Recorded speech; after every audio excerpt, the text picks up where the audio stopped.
जीवन में नहीं आते।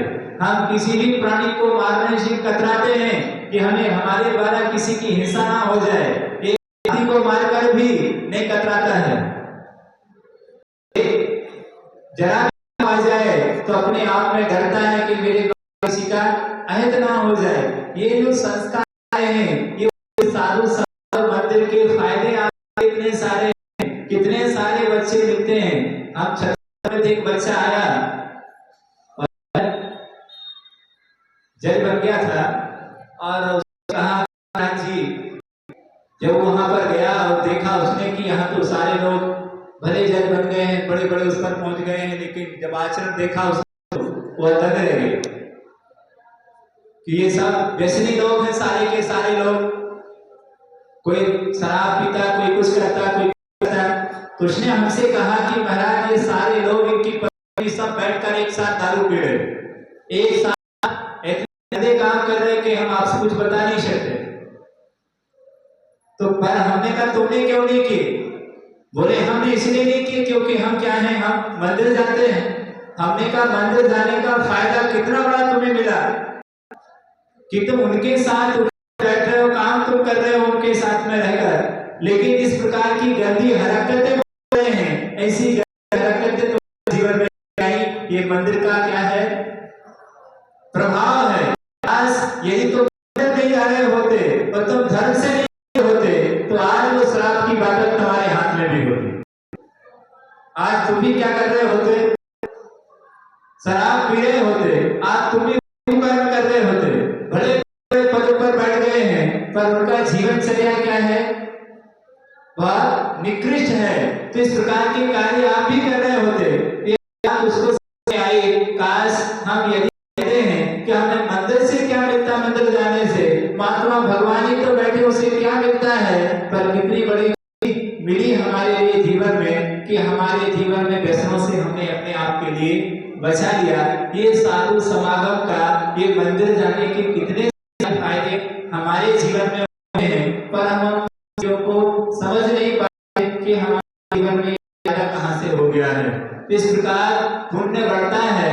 पुण्य बढ़ने से आपके आने वाली जो भी मुसीबतें होती हैं वो अपने आप ही क्या हो जाती हैं, दूर हो जाती हैं। तो इस तरह हमें मंदिर जाने की जो आदत है एक बहुत अच्छी आदत है। मंदिर जाने से पूरा समय क्या होता है, पूरे समय का उपयोग होगा, क्योंकि समय पर उठोगे, शाम को सोने से पहले सुबह कहाँ जाना है, ये भाव आएगा कि मुझे मंदिर जाना है। मंदिर जाने का भाव आना पाप का आश्रम कराएगा कि पुण्य का आश्रम कराएगा? किसका आश्रम कराएगा आपके लिए? पुण्य का आश्रम कराएगा मंदिर जाने का। ये तो भाव नहीं आएगा हमें खाना है, सुबह हमें दुकान जाना है, नहीं, हमें पूजन करने जाना है, हमें अभिषेक करना है।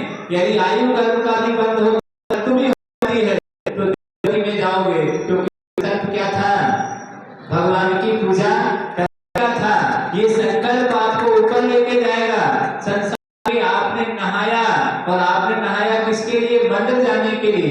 यदि आप भोजन करने के लिए स्नान करते, इतना सारा पानी उपयोग करते तो पाप का आश्रय होता, लेकिन खाते में किसमें जाएगा, पाप के खाते में नहीं जाएगा। ध्यान रखना, क्योंकि तुमने किसके लिए नहाया है, मंदिर जाने के लिए नहाया। दो काम हुए, मंदिर भी गया, उसके साथ साथ भोजन भी हो गया, संसार के काम भी हो गए। यानी पाप तो हुआ, लेकिन संसार ईश्वर नहीं हुआ। हमने पाप हो गया, लेकिन बहुत सारे भगवान पूजन के लिए ग्रहण किया है। बिना पूजन, बिना हम स्नान किए, नहाए बिना के विषय पूजा कर सकते। तो उसने भगवान की पूजा के विषय नहाया है। नरक में जाएगा, स्वर्ग में जाएगा।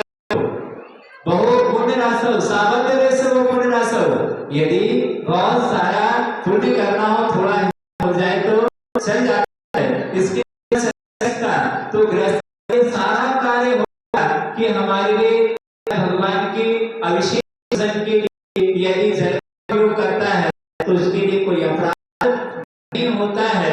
इस तरह पूजा करने वाला से और एक मंगल भी है कि सबसे पहले हम संसार में सबसे श्रेष्ठ कोई देखने के लिए है तो कौन है, भगवान।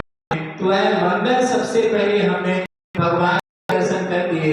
यह बहुत बड़ा, जैसा चित्र देखते हैं वैसे चित्र का निर्माण हो जाता है। तो भगवान को देख करके हमें अपनी छवि भी याद आती है कि हम भी क्या हैं, भगवान के समान हैं। इसलिए भगवान की छवि को देखकर घर में कोई तस्वीर होती है, वो तस्वीर हमारे की याद आती है। ऐसे भगवान को लेकर के हमें अपनी पूर्व परंपरा 24 तीर्थंकरों की याद आती है। तो हमें कम से कम ऐसे दर्शन करना चाहिए बड़े विशुद्ध भाव से। एक भगवान में 24 को देखना चाहिए, सारे ऋषि मुनियों के दर्शन करेंगे और बहुत सारे पुण्य का संचय होगा। ऐसे पुण्य के संचय के लिए हम सतर्क रहें और बार बार ये भावना भाई कि भगवान हमें ऐसा अवसर हमेशा मिलता है। से बाद में करेंगे तो ये इंसान